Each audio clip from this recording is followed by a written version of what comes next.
Hello. I was just getting ready to do some more paperwork for the Presidio of Monterey Police, and I came across this thing that I wrote, and it feels very fitting because today is my ex-husband's birthday, and it's like even if you're divorced, even if you're not with the person anymore, you still kind of like have those days in your zeitgeist that you're like, oh, what do I have to do today? Like I kept feeling all day like I was like, oh, I should have done what was today, and then I was like, oh, this day doesn't matter anymore because it was always 2 days after my daughter's birthday and a day after one of our really good friends' birthdays.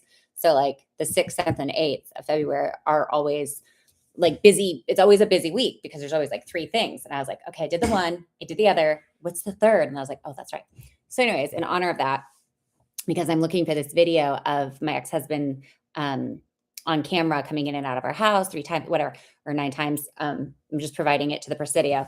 I found this post that I did back in, well, what we'll do, oh my gosh, July. first, And it's like his favorite, I will use intending shout. what's it called? It's like one of these old internet memes. It's called Leroy Jenkins.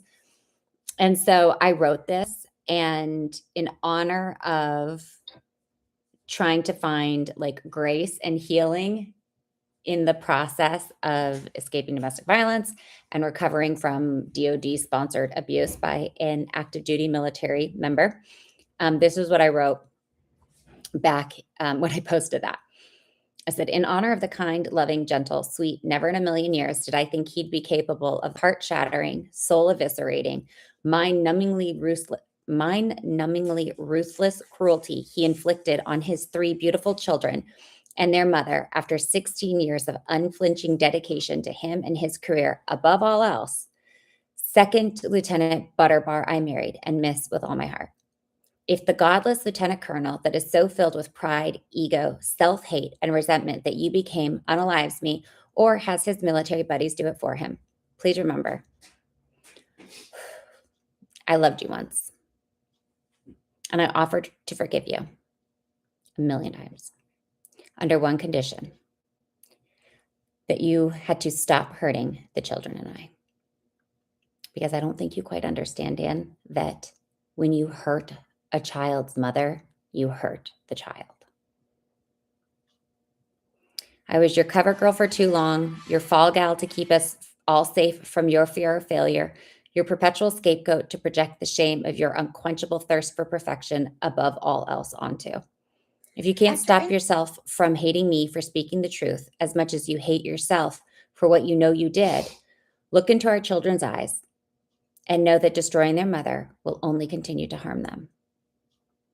Seek real help, not DOD-funded therapy where you can actually say that you're suffering and get genuine healing without further jeopardizing your career.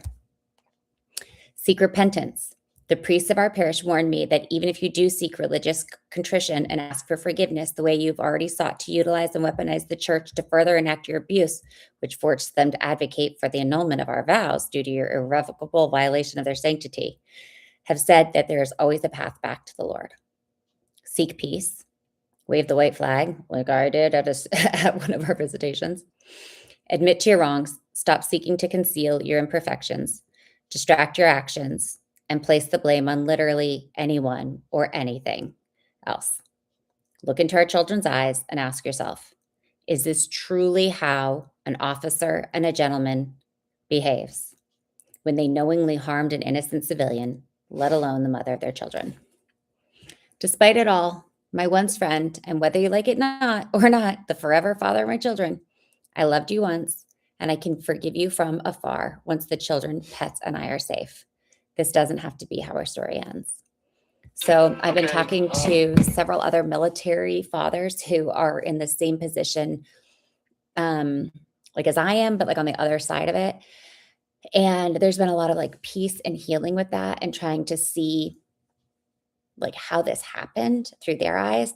But at the end of the day, like it's not going to change until you take responsibility and you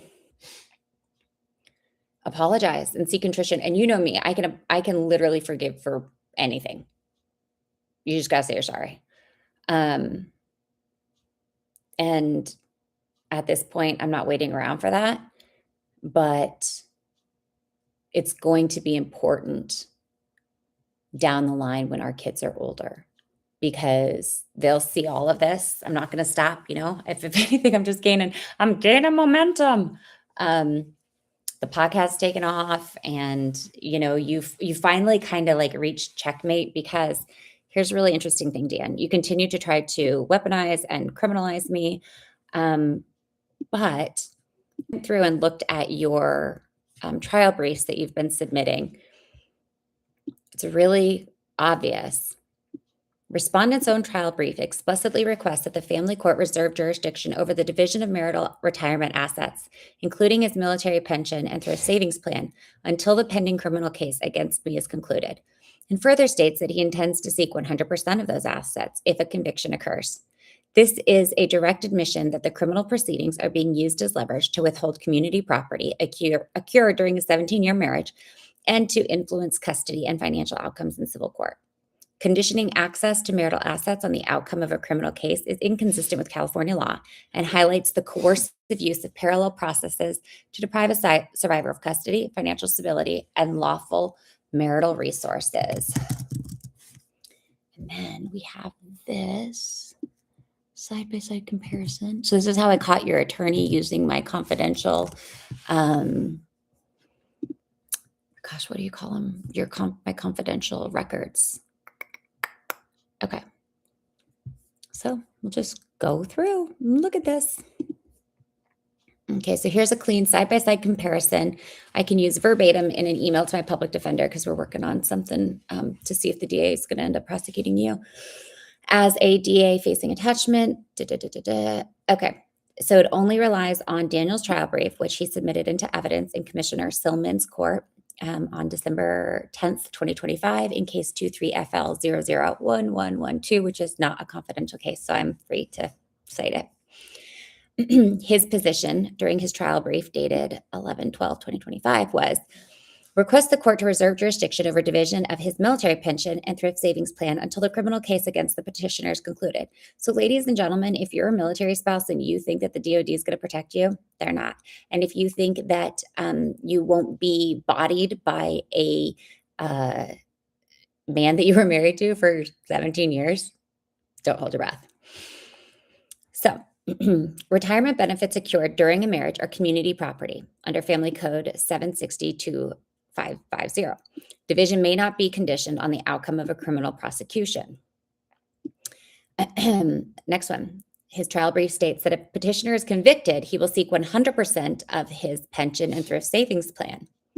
Well, that's weird, Dan, because we were married that whole time, and you are getting that pension and savings plan because you relied on my childcare and my free labor for 17 years.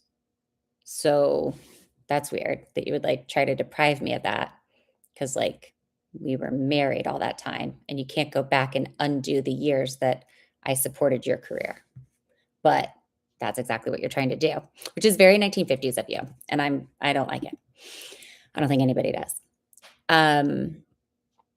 So Family Code 4325 allows consideration for convictions of domestic violence in limited support contexts, and it's usually actual violence. So that was what the DA pointed out. Not automatic forfeiture of community retirement assets, especially absent conviction and without due process. And additionally, without violence. His trial brief further uses the existence of pending criminal charges as justification to delay or deny property division, which is exactly what he did the first go around in 2023, and is using unadjudicated criminal allegations to influence civil property rights. It undermines due process and contradicts the protective purposes of California family law. He seeks to terminate spousal support, withhold retirement despite acknowledging a 16 to 17-year marriage, which is directly opposed to the long-term marriages Family Code 4336, which receives heightened protection, and courts are discouraged from using financial deprivation as a punitive tool. He requests custody, visitation termination, retirement withholding, and spousal support denial, all tied to the same criminal allegations, which are under investigation by both the DA and the Presidio of Monterey Police Department and the Defense Criminal Investigation Services and the DOD IG and a couple other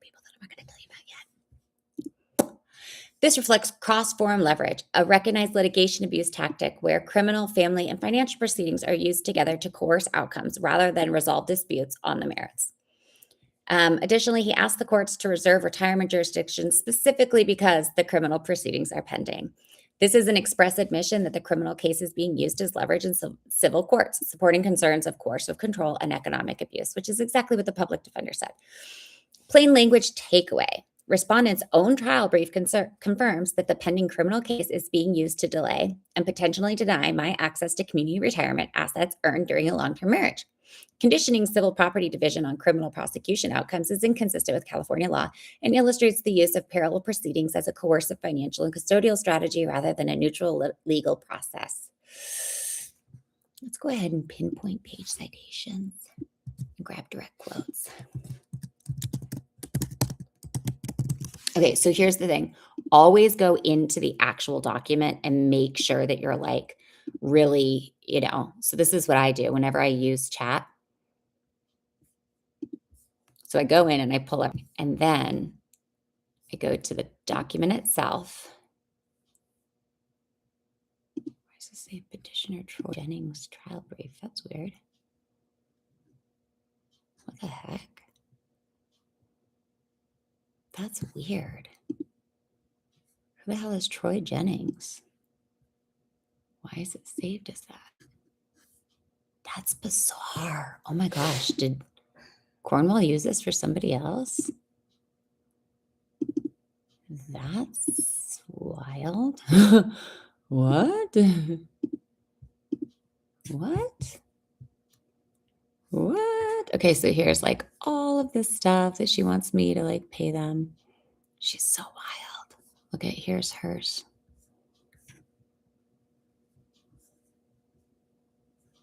I don't know where she is. Whatever. Wait, actually, I'll find it and I'll show you. So Cornwall wants checking accounts, life insurance.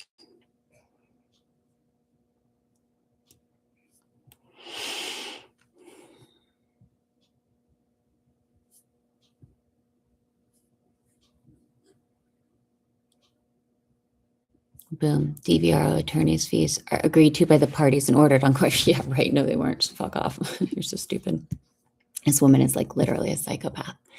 But let's go back over here. Again, this is super weird that it like says that. Okay. So like I was saying, always go through, pull up the actual document, and then whatever chat shows you, go and look. So like,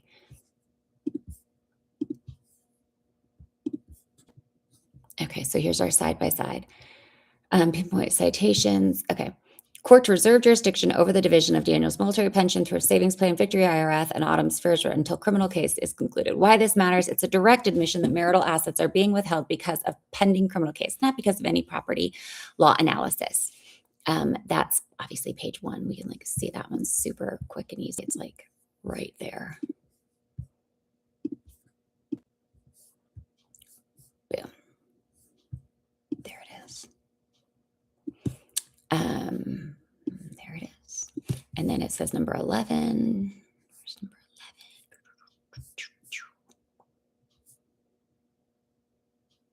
11? Vexatious litigant. You're so crazy, girl.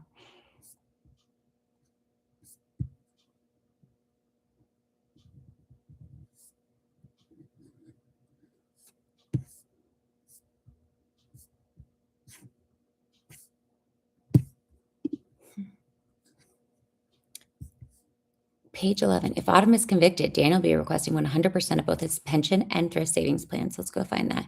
Page 11, section D3. Page 11, section D. Section D. Oh, right there. If Autumn is convicted, Daniel will be requesting both 100% of his pension and thrift savings plan. Yep. Why this matters. This statement explicitly links criminal conviction to forfeiture of community property, which is not authorized under California community property laws and exceeds the scope of Family Code 4325, which we need to look that up and like get the direct pulls of it. The next one is Daniel proposes that the court retain jurisdiction over the division of his pension and thrift savings plan because there are extensive restraining order violations that can and will likely result in criminal convictions against Autumn. Let's go find that. That was page 11, section 3D. Here we go. Since the temporary restraining order was issued protecting Daniel and children after the blah, blah, blah, blah, blah, Autumn's repeatedly and consistently. Okay. Several charges have been filed against Autumn. By you and Dan, which are all nonsense. And the criminal case is now pending. Daniel is in the process of preparing and filing a contempt motion and is in discussion with the district attorney and the military regarding these offenses. Yeah, I hope you are, because now they have to see both sides of it, bro. Let's go back here. And then that's really interesting. Can and will, they'd say can and will likely.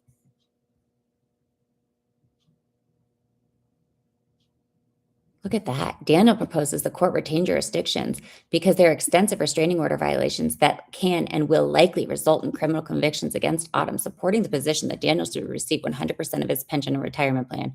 Yeah, except for the fact that you just showed your hand of exactly why you levied the fake charges against me in the first place. And I'm pretty sure if you guys saw earlier, we saw that he has access to all of my stuff. So weird, right? Criminal allegations used to influence civil property division. Daniel proposes that the court retain, okay, we already looked at that, acknowledgement of a long-term marriage. This marriage was of 16 years. Direct quote, page 2. A marriage of this duration triggers heightened protections under Family Code 4336 and strengthens the presumption that retirement occurred during the marriage as community property, subject to division, not forfeiture. Let's go look at that. So he admits that it's a 16-year marriage. I think I already saw that, but we'll go look anyways. Page 2.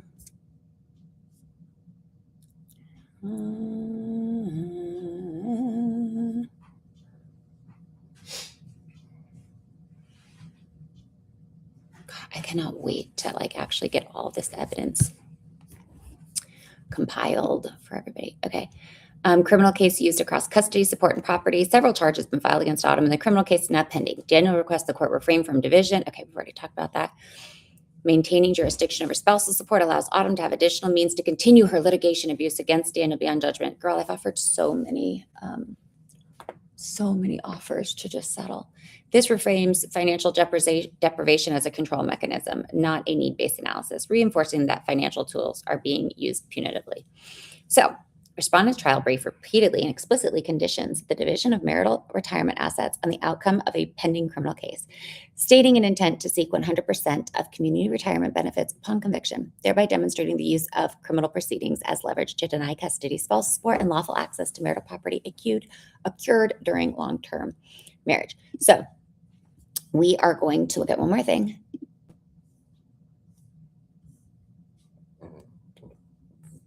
Okay.